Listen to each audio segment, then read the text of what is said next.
my name is Yiqing. I'm from Eindhoven University of Technology. The topic of my presentation is the optimization of a multiple dynamic vibration absorber for reducing the low-frequency vibration of the joist floor. This presentation has 5 parts. The first part is a short introduction about the research background.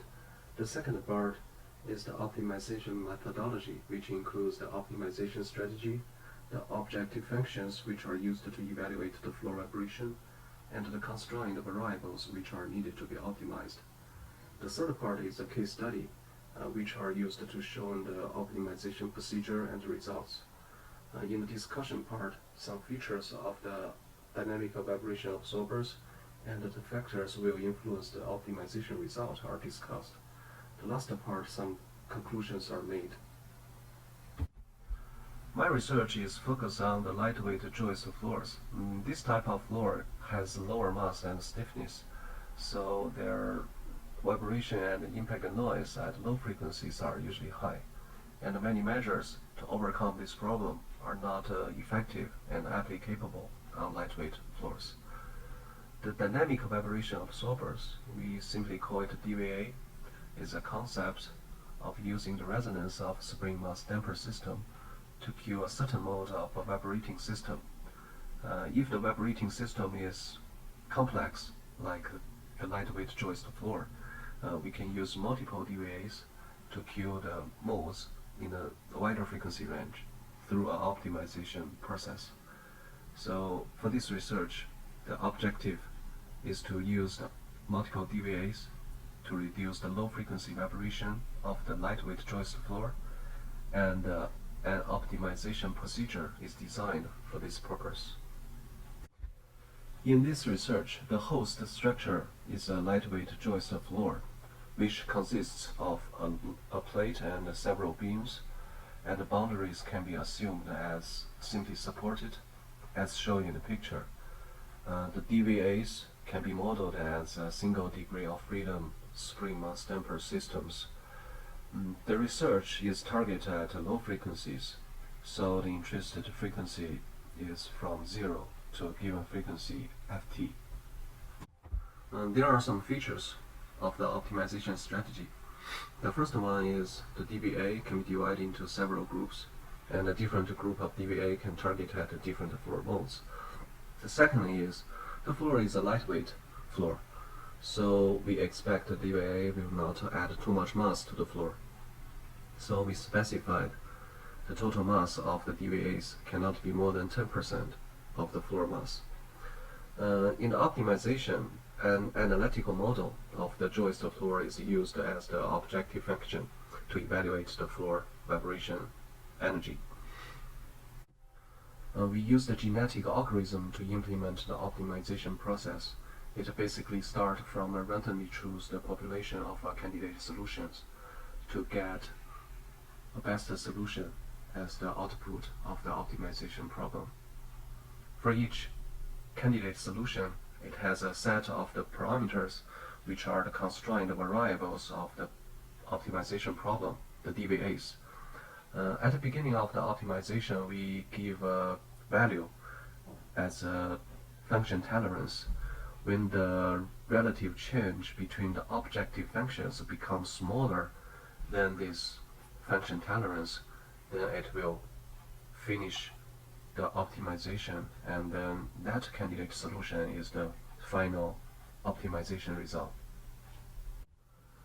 An analytical model is used as the objective function to evaluate the vibration of the joist floor which is interacting with the DVAs.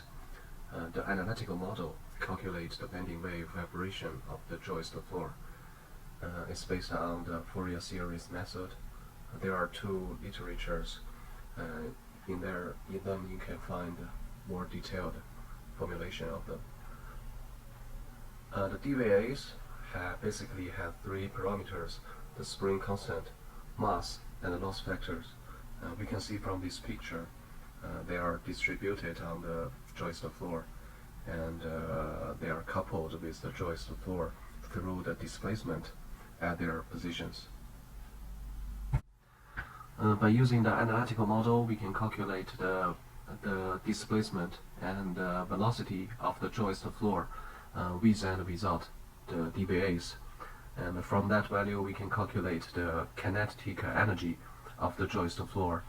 And finally, the objective function is calculated as the value R, which is the vibration energy reduction of the floor. As we mentioned before, the DVAs can be divided into P groups, and each group of DVA has 4 constraint variables. The first 2 variables are used to represent the position of the DVAs. We specified 4 DVA in each group, and they are distributed symmetrically or anti-symmetrically on the floor. It's because the mode shapes of the floor are usually symmetric or anti-symmetric at low frequencies.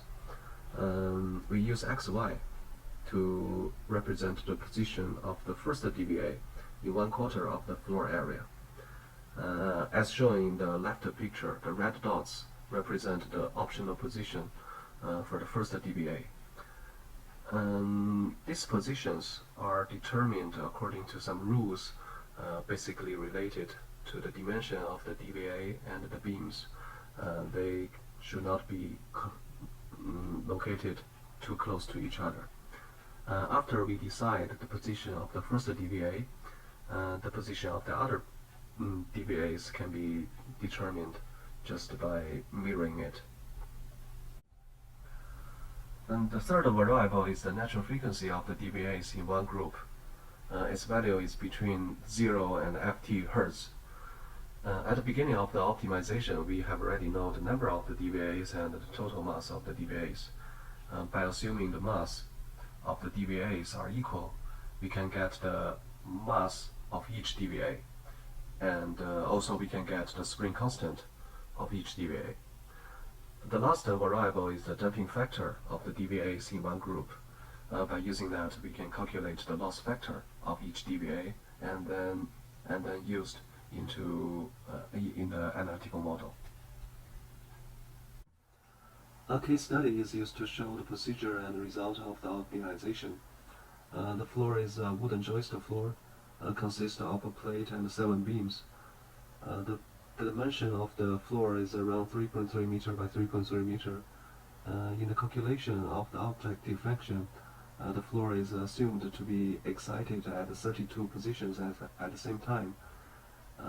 And then the velocity are calculated for 17 by 9 positions all over the floor area and then averaged.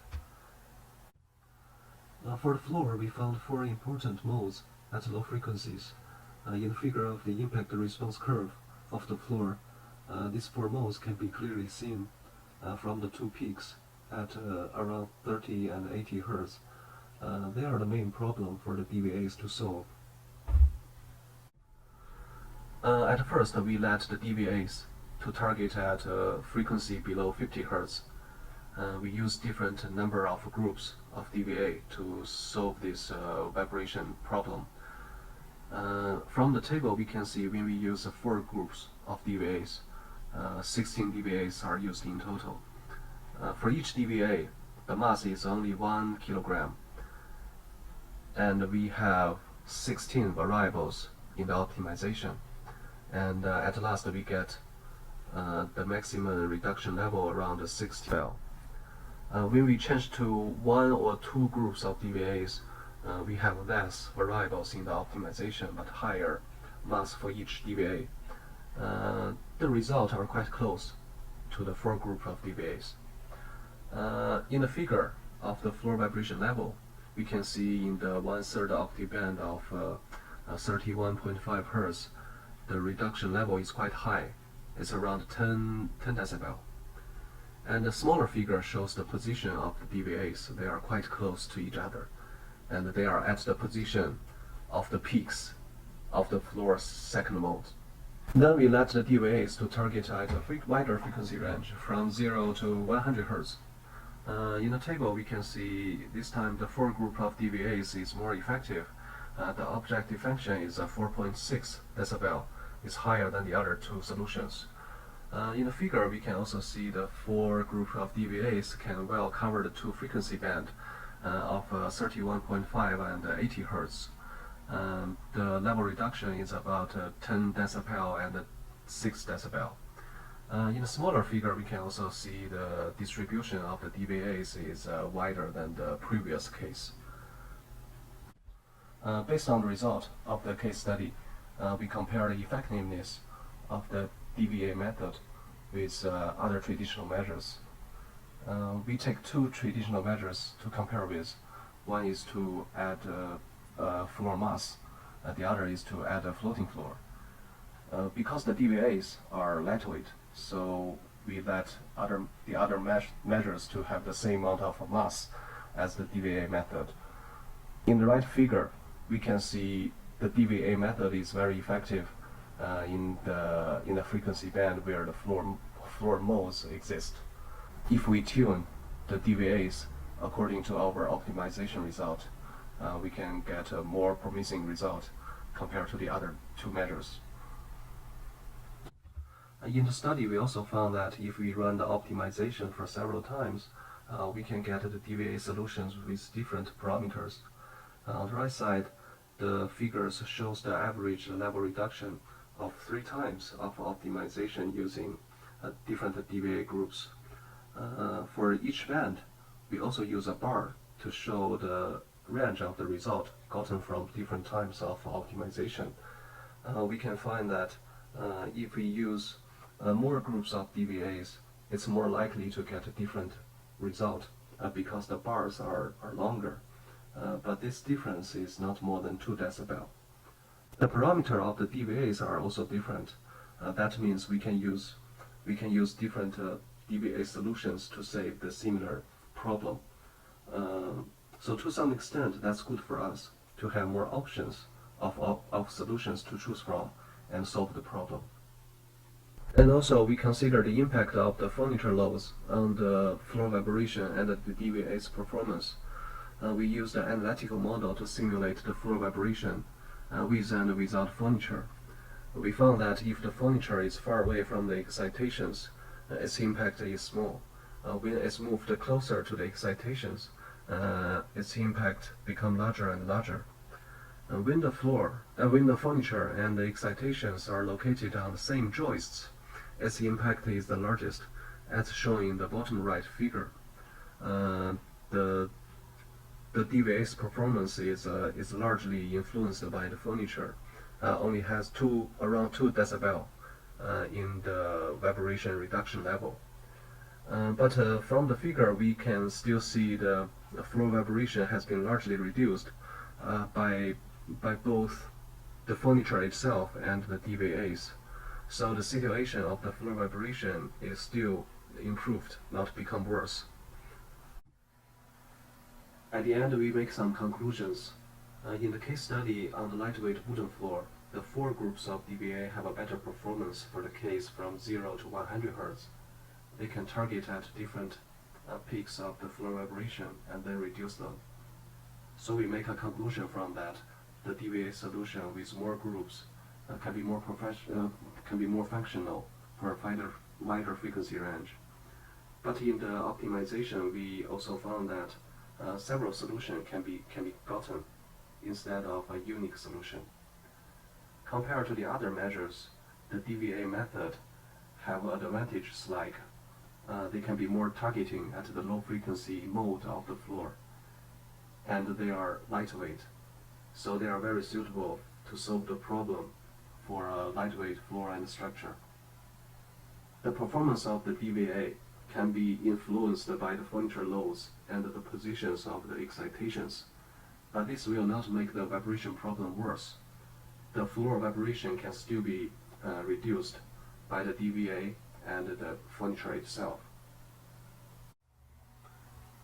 That's all my presentation. Thank you for your listening. Do you have any questions?